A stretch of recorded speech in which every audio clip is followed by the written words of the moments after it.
नमस्कार दोस्तों, मैं Rakesh Sharma, spokesman bar council of Delhi, आपको यात्रा करा रहा हूं, एक जर्नी की तरफ ले चलता हूं।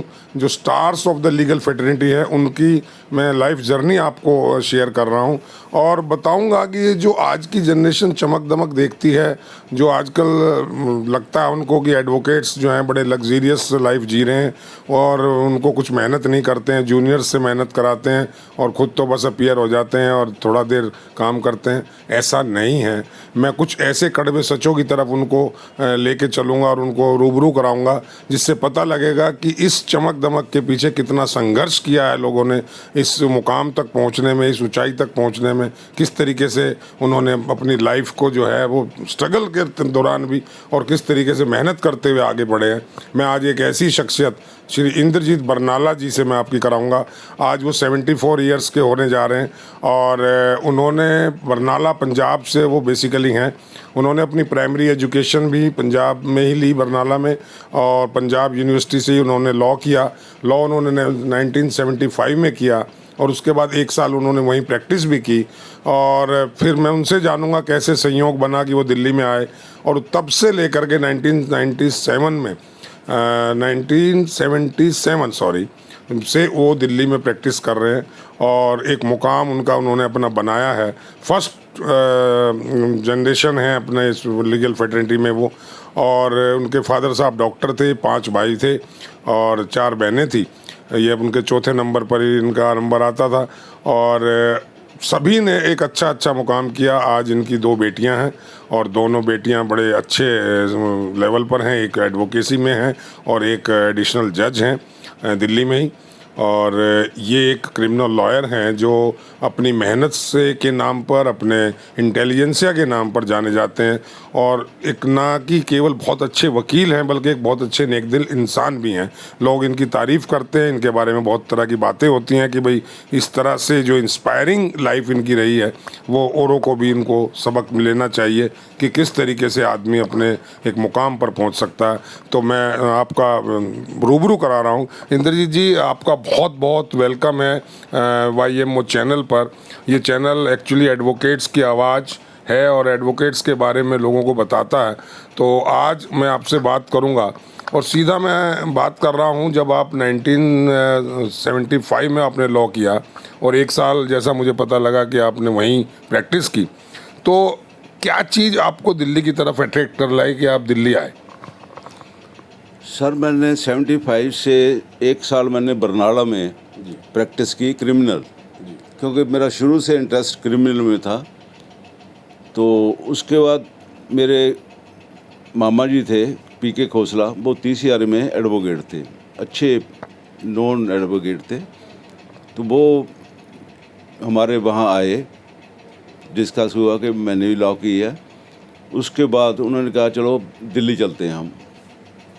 वो मेरे को भी कि मैं लेटर लिखूंगा, आप आ जाना।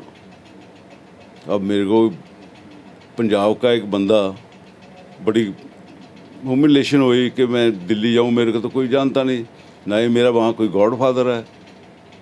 तो फिर भी मैंने सोचा कि चलो देखते हैं चल के। मैंने मोटरसाइकिल लिया, बुलेट मोटरसाइकिल था मेरे पास, लेके वहाँ से अपने बरनाला से दिल्ली, बरनाला से बुलेट से आए? बुलेट से आए। अच्छा। तो जैसे मैंने, तब पेट्रोल का 30 रुपए में टंकी फुल हो गई थी। अच्छा। तो फुल करवा के 400-500 रुपया मदर ने दिया। फादर कहते थे साले तू वापस आ जाएगा। तो मैं फादर को बोला, बाजी मैंने जाना ज़रूर है, चाहे जो मर्ज़ी हो जाए। वहाँ से करनाल आ गया। करनाल में जुलाई 20 जुलाई बारिश हो गई, पूरा भीग गया। फिर भी मैंने सोचा कोई गलती तो नहीं कर रहे जाने की। 2 मिनट रुकने का मखन नहीं, जो भी होगा देखी जाएगा। वहाँ से मैंने मोटरसाइकिल के ऊपर आया। मेरे को पता कैसे आया दिल्ली आके। जैसे जब मैं आज़ादपुर आया तो एक पुलिस वाले, ट्रैफिक वाले ने मेरे को रोक लिया कि वेयर इज़ द हेलमेट। मैं बड़ा इनोसेंटली, मैं मैं पंजाब से आ रहा हूँ, एडवोकेट हूँ। अच्छा, उस टाइम भी हेलमेट कंपलसरी था? हेलमेट थे। अच्छा। तो वो थोड़ा मुस्कुराया कि ऑनेस्टली बोल रहा है। माउंट टाउन आ गए। 97 से लेके आज तक 47 ईयर्स हो गए मैं माउंट टाउन में ही अपना रेजिडेंस रखा। 79 में मैरिज होगी, 78 में फ्लड आया माउंट टाउन में, तब भी वहीं थे हम। देखा, 3 दिन भूखे रहे, बोटिंग ली, तीसियारी आए, ठुकराल का रेस्टोरेंट था, वहाँ बैठ के 3 दिनों बाद खाना खाया। तो बट हिम्मत नहीं छोड़ी, चाहे जैसे वो मैंने जहाँ रहना है। तो तीसियारी में सीट लगाई ट्रेजरी के आगे। लगाने के बाद तब 2 कोर्ट्स हुआ करती थी, एक पार्लियामेंट स्ट्रीट थी, वहाँ 3-4 जजेस थे, जीडी धनुका साहब थे। वो मेरा कभी हमने अब लाइव में हंसते हुए नहीं देखा था उनको, ऐसे ही। उसके बाद एक कोर्ट थी शादरा, जो रेलवे स्टेशन के पास 4 कमरे थे। जी जी। हाँ, 4 कमरे थे वहाँ। ठीक है, आना जाना तब नवा स्टार्ट था। अच्छा, मैंने आज तक कभी जूनियरशिप नहीं की, इंडिपेंडेंट अपना चले। तो सबसे बड़ी उपलब्धि हुई कि मेरा मुंशी लाहौर का था।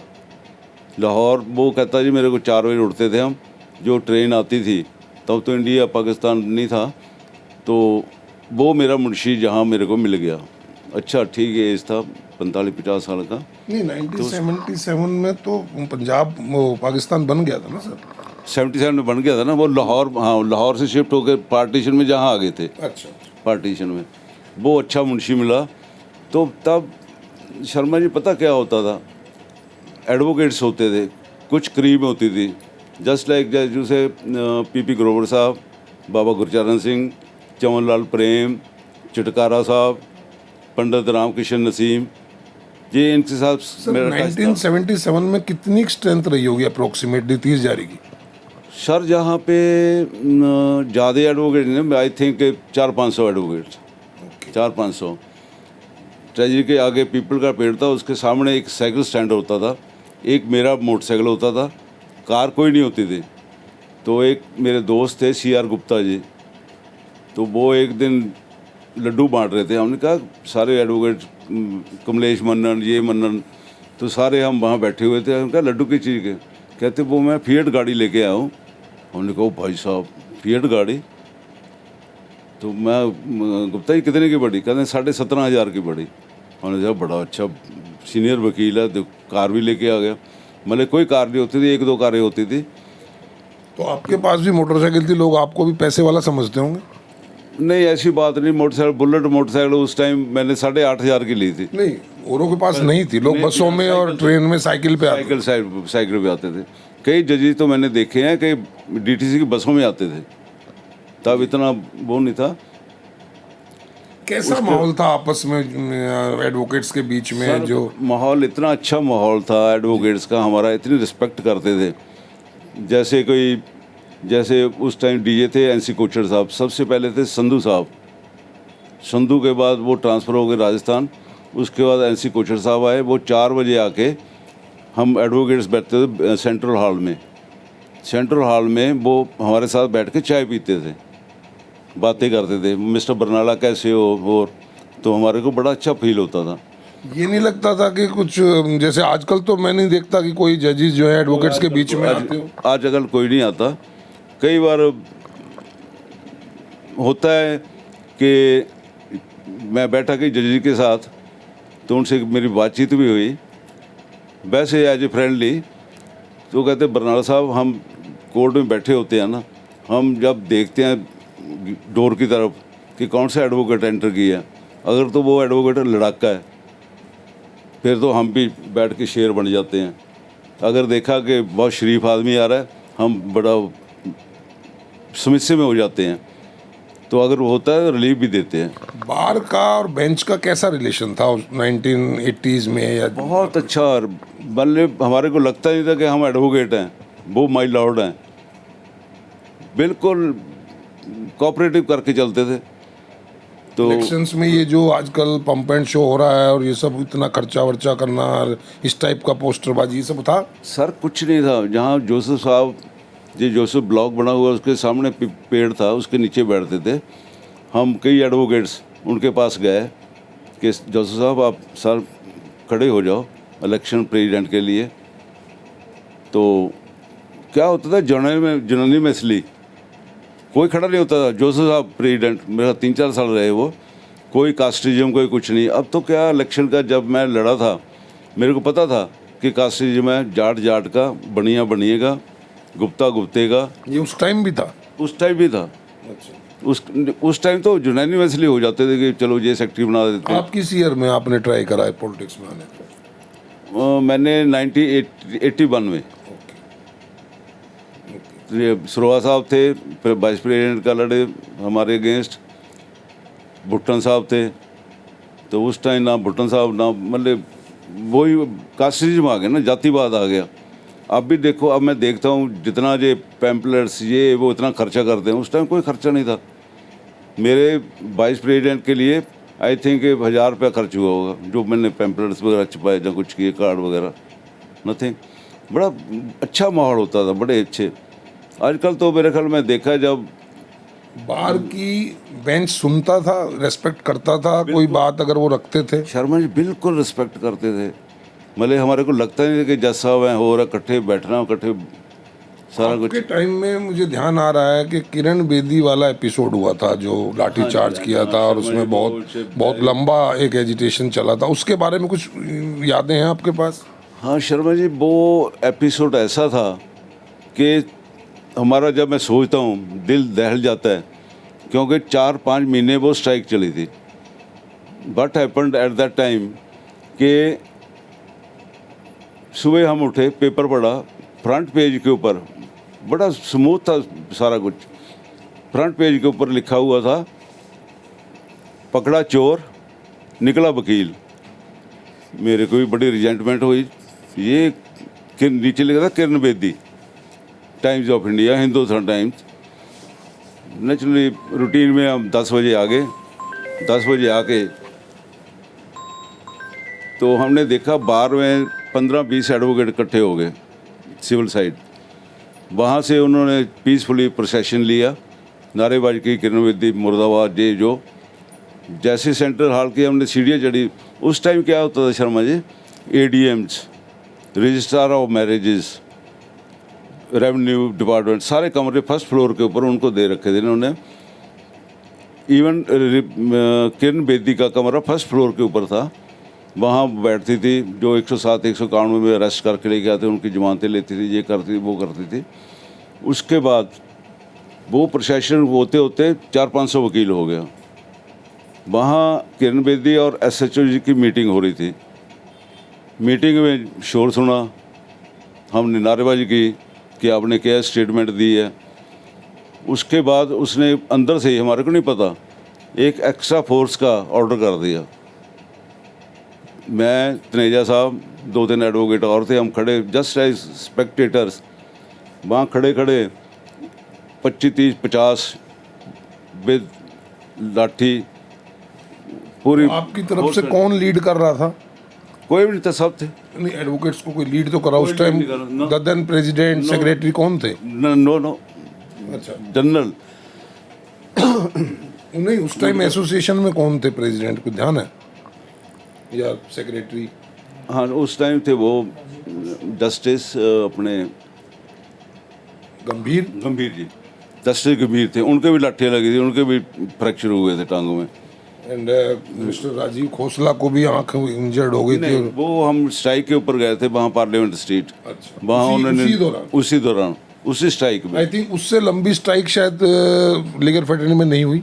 कभी नहीं हुई 10-15 दिन जहाँ। और वो उसमें बड़ा फाइनेंशियल क्राइसिस आ गया होगा इतने लंबी स्ट्राइक में। शर्मा जी, फाइनेंशियल का सारे हम लोग पूरा हिल गए थे। 4 महीने मैं लेटर लिखता था घर, उस टाइम मोबाइल तो होते नहीं थे। लेटर लिखता था कि मेरे को मनी ऑर्डर करवा दो, 2000 का मनी ऑर्डर आता था। पर हमने डिग्निटी मेंटेन रखी, क्योंकि 25-30 एडवोकेट्स इंजर्ड हो गए, स्टीफेंस हॉस्पिटल में चले गए। CMI अपनी कांग्रेस की थी वो, उन्होंने भी आके हाल चाल पूछा। वो स्ट्राइक बढ़ते बढ़ते ऑल इंडिया स्ट्राइक हो गई, ऑल इंडिया की कोर्ट्स बंद हो गई। फिर हम गए, मार्च किया पटियाला हाउस से पार्लियामेंट स्ट्रीट। वहाँ फिर खोसला साहब के बचार आँख में पड़ी, उनकी आँख लाइट भी कम हो गई। तो वो मंजर जो था वो ऐसा था कि बंदा कोई सोच नहीं सकता। बट कोई 4 महीने कोई कोर्ट में नहीं गया, कोई बेल में नहीं गया, कोई हमने कोई एप्लीकेशन नहीं लगाई, हमने फोर्सिबली लोगों को रोका गया, खुद से नहीं कोई गया? नहीं, खुद नहीं गए। अच्छा। हाँ, को रोकने का कोई वो नहीं था, क्योंकि रिजल्टमेंट इतनी हो गई थी हमारे को कि Kiran Bedi high court, supreme court, bar association ने आपको साथ दिया? बिल्कुल साथ दिया। इवन आई थिंक हिस्ट्री में आज तक की 47 साल में मैंने नहीं देखा कि कभी सुप्रीम कोर्ट बंद हुई हो। 2 दिन सुप्रीम कोर्ट में स्ट्राइक रही थी इसी मुद्दे को लेकर। किरण बेदी के मुद्दे को लेकर। चलिए, तो मैं इसके बाद आपके पास आता हूँ। उन दिनों फीस तो बहुत ज़्यादा नहीं थी, क्लाइंट्स भी बहुत इतने नहीं थे। हाँ, इस वेरी क्वेश्चन जो आपने किया, फीस क्या होती थी? अगर कोई छोटा ऑफेंस है, बेलेबल है, 21 रुपये। 1977 में अगर हमने कोई स्टे डालना है 110 रुपये, अगर हमने सेशन 308 307 की लगानी है 55 रुपये। ये रेट सबका था। एक कमलेश मन्नन जी थे, मैं ट्रेजरी गेट के साथ मेरी सीट थी, उनकी भी वहीं पे थी। तो उनके पास एक दिन हम सुबह से देखे 11 बजे, वो ना कुछ मिठाई मुंशी ने मंगवाई। हमने कहा क्या हुआ? कहे ये देखो मेरे को 1000 रुपये आया। क्या था? नवे नोट एक के गड्डी। हमने सोचा ओ भाई साहब 1000 रुपया, बड़े बड़े वकील हैं ये तो। जो 21 रुपये MS बटालिया था, मेरे अभी तक याद है, हमारी वही सेम चलता था, 55 रुपये 21 रुपये 110। मतलब आपाधापी नहीं थी जो क्लाइंट्स को एकदम वो करना है। वकीलों के पास काम क्या था? कोई सेक्शन 21 की, अब तो अमेंड होगी, सेक्शन 21 की लैंडलॉर्ड और टेनेंट का हम कोर्ट में बयान करवाते थे, सेक्शन DRC एक्ट में। वो उससे 110 रुपये मिलते थे। उस दिनों लेडी एडवोकेट्स बहुत कम रही होंगी? बहुत कम थी, आई थिंक ज़्यादा नहीं, 10-12 होगी, 10-12। वो भी सिविल साइड। क्रिमिनल में 2-3 थी, वो दबंग थी। तो उसके बाद मैं पटियाला हाउस पे शिफ्ट कर गया 1978 में। 79 रहा, 80s में मैं पटियाला हाउस। तब काम वहाँ पटियाला हाउस में क्या था, हिप्पीज़ जो फॉरेनर जो एयरपोर्ट के ऊपर पकड़े जाते थे, वो मेरे पास भी आते थे। एक सरदार जी थे, नाम से उन दिनों वो चरस का काफी चलता था, दम मारो दम मिट जाएगा। हिप्पीज जो निजामुद्दीन वगैरह के एरिया में पड़े रहते थे, हिप्पीज आते थे जी। फॉरेनर। हमारे को भी बड़ा अच्छा था, लगता जब इंग्लिश बोलते या कुछ करते। वो मोस्टली रहते थे पहाड़गंज। मुझे पता लगा, मैं बात को उधर ले चलता हूँ कि उन दिनों जूनियर और सीनियर का किस तरह का आपस में तालमेल होता था और किस तरीके का उनका आपस में रिस्पेक्ट होती थी? सर बहुत अच्छा होता है। PP ग्रोवर साहब थे, उनके जूनियर थे, आई थिंक टॉप के क्रिमिनल लॉयर थे। SDR सेठी साहब थे, बाबा गुरचरण सिंह थे। अब बाबा गुरचरण सिंह भी माउंट टाउन रहते थे, तो फ्रीक्वेंटली मैं उनके पास जाता था, बातें करते थे, हम सैर करनी है, घूमते थे। बट गुड रिलेशन था हमारा आपस में, रिस्पेक्टेबल था। कोई सीनियर आ गया, पैर छूने हैं। आपका एक बहुत लंबा 47 इयर्स का लीगल फ्रेटर्निटी में एक्सपीरियंस है। आपके साथ के कुछ लोग जजेस भी बन गए होंगे। आपकी बेटी तो जज है ही, लेकिन आपके जो कुलीग्स रहे होंगे उस टाइम एडवोकेट्स, वो भी जज बन गए होंगे। तो उनके जज बनने के बाद उनसे आपका कैसा रेपो रहा? क्या लगा, कुछ चेंजेस आती थी? सर थोड़ा देखो डिफरेंस तो हो जाता है। जब कोई एक बंदा माइल लॉर्ड बन जाए ना, वो उसको माइल लॉर्ड की फीलिंग आनी शुरू हो जाती है। एडवोकेट हम अपने आप को दबंग समझते हैं। अब जैसे के मन्नन साहब हैं, मैं एक पूरी बार में उस टाइम में जब 81 में 82 में पटियाला हाउस जाता था, मैं इनको देखता था कि से वेरी डायनामिक पर्सनैलिटी, बोलने का भी और सुनने का, जज के साथ भी। तो ये उस टाइम भी ऐसे दबंगई से बोलते थे? जमाने पूरे दबंग थे ये, मतलब डरने के इनके पास है ही नहीं था ना कुछ। तो 2-3 केस हमारे आपस में अपोजिट काउंसिल के आए। तो दिनेश दयाल जी मैट्रिमोनियल जज थे। मैंने सेक्शन 24 की डिवोर्स का मैं वाइफ की तरफ से था, जी हस्बैंड की तरफ से राजीव था आई थिंक, तो उसकी तरफ से था। तो सेक्शन 24 में बहस के लिए लगा होता। तो दिनेश दयाल जी कहते बरनाला साहब बहस करो, ये आ गए मन्नन साहब, तो कहते हाँ बरनाला की चाहिए है। मैं सर बहस करनी है। वो किन्ने पैसे मंगने ने? मैं जी हाँ मैंने तो 15,000 लिखा। और दत्ते यार 10,000 रुपये दत्ते, जैसा कर दो ऑर्डर 10,000। मैं कहा जी ना कोई बहस की इन्होंने, मतलब एक अच्छे वकील, कॉन्फिडेंस कॉन्फिडेंट था। 10,000 रुपये मेंटेनेंस, उस टाइम 10,000 भी ऐसे लगता है जैसे 10 लाख रुपया हो। तो इंद्रजीत जी, आपका एक इस तरह का बड़ा अच्छा आपके साथ है, लंबा अनुभव रहा आपका। मैं अब आज के उस पे ले जाऊं, इससे पहले मैं कुछ आपसे पूछना चाहता हूं। आपके ऊपर कुछ लोग दबी जबान से आरोप लगाते हैं कि आपकी बेटी जज है, तो आप उसका कुछ अनड्यू बेनिफिट उठाते हैं, क्लाइंट्स को एक इम्प्रेशन देते हैं कि हम तुम्हारा काम करा देंगे। इसमें कहाँ तक सच्चाई? सर आई थिंक इस बार में मैं अपनी वो प्रेज नहीं कर रहा। कोई ऐसा एडवोकेट नहीं है जो मेरे के ऊपर ये एलिगेशन लगाए। वो उनको ये है कि मेरी एक जूनियर है, वो लेडी बार रूम में बैठती है, तो नई नई है, वो उससे पूछा तो आप कहाँ किसके पास? कहते बरनाला साहब के पास। कहते वेरी गुड, बड़े जेंटल, बहुत शरीफ आदमी है। तो कहते वहाँ उस चैम्बर से बंदे जज बन के निकलते हैं। कहती मैं बड़ी खुश हुई कि अच्छी, मतलब आई थिंक शुरू से मेरा यही रहा। किसी से मैंने, देखो शर्मा जी, मेन ये है कि जितने अच्छे कर्म करोगे उतने आप अपनी जनरेशन, औलाद को, बच्चों को शिक्षा दोगे। मैंने कभी किसी के साथ कोई धोखा, किसी से कोई गरीब है उसको वैसे ही छोड़ देता था। सर आपने जब बात शराफत की पास आ गई है, आप एक बहुत ही एक हैंडसम पर्सनैलिटी के धनी रहे हैं अपनी उम्र में, अभी भी आप हैं। और कॉलेज के टाइम में मुझे पता है कि कुछ लोग आपके बहुत चहेते थे, और मैं कहूँ कि कुछ आपकी जो लेडी कोलीग्स स्टूडेंट्स थी वो भी आपकी बहुत चहेती रही, और क्योंकि बुलेट के आप शौकीन थे, तो उन दिनों की कोई ऐसी घटना आपको याद आती है? शर्मा जी, जवानी के दिनों में सब कुछ जायज़ होता है। बुढ़ापे में आके सारा कुछ खत्म हो जाता है। जवानी में कौन कौन से एपिसोड बताऊँ अभी तक चंडीगढ़ में। बट कुछ मिस करते हैं इंद्रजीत जी, कुछ मिस करते हैं? मिस करते हैं क्योंकि मेरी पूरी लाइफ जो आफ्टर मैट्रिक सारी हॉस्टल में रही है। 3 नंबर हॉस्टल लाइफ हो और बुलेट पास में हो और पर्सनैलिटी दबंग हो और हाइट भी अच्छी माशाल्लाह, तो जो आपके पीछे पड़ी, मैं कहूँ तो, या जो उन्होंने आपसे दोस्ती करनी चाहिए, तो आपके क्या उस टाइम का वो सिस्टम था? ये उल्टा हो गया। मैं करनी चाहता था, अगला आगे से जवाब दे देता था। क्योंकि पहले पंजाब में यही होता था कि डबल शेव दाढ़ियाँ रखी हुई हैं। वो जो हमारी क्लासमेट होती थी, वो कई बार हमने सुना सीढ़ियाँ उतरते गाना गाती थी, रात के अंधेरे में चोर आया, ये आया। मैं यार हमारे ऊपर ही कह रही हैं जे। तो कभी कभी आजकल पिछले 2-4-5 साल में कभी किसी पुरानी क्लास फेलो से मुलाकात हुई? नहीं सर, मैं कभी किसी के पास नहीं है, ना ही मेरी है, ना दिल्ली में थी ना वहाँ थी कोई। नहीं, बच्चे नहीं सुन रहे हैं आपकी वीडियो को, आप बता सकते हैं खुल के। हाँ नहीं कोई ऐसी है ही नहीं।